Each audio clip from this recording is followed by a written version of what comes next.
was mijn idool. Ik overwon en zag, en vanaf die dag ben ik acrobaten Piet. Ik heb lang na moeten denken over wat ik wilde worden. Dat ik zou gaan jongleren, dat wist ik toen nog niet.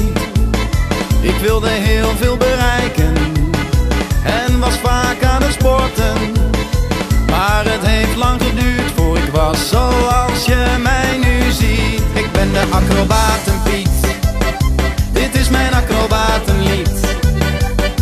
Ik gooi en jongleer en ik balanceer, vroeger lukte dat nog niet. Ging naar de acrobatenschool en Adriaan was mijn idool. Ik overwon en zag, en vanaf die dag ben ik acrobaten Piet.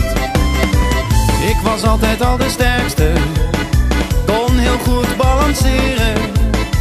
En echt bang om te vallen is een gevoel dat ik niet ken. Dus ik klom op de daken om het pietenvak te leren. En omdat Sinterklaas mij toen zag, ben ik geworden wie ik ben. Ik ben de acrobaten Piet, dit is mijn acrobatenlied. Ik gooi en jongleer en ik balanceer, vroeger lukte dat nog niet. Ging naar de acrobatenschool en Adriaan was mijn idool. Ik overwon en zag, en vanaf die dag ben ik acrobaten Piet.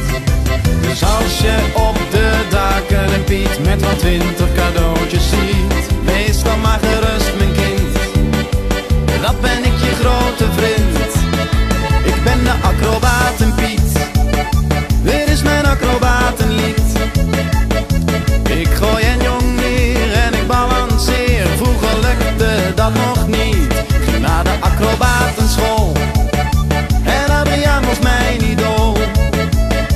Ik overwon en ik zag, en vanaf die dag ben ik acrobaten Piet. Ik ben de acrobaten Piet, dit is mijn acrobatenlied. Ik gooi en ik jongleer en ook balanceer ik, vroeger lukte dat nog niet. Weet je waar ik naartoe ging? Naar de acrobatenschool. En ik had ook een idool, die vond ik super tof. Niet Bassie, maar weet die andere ook weer? Adriaan, dat was mijn idool. Ik overwon en ik zag,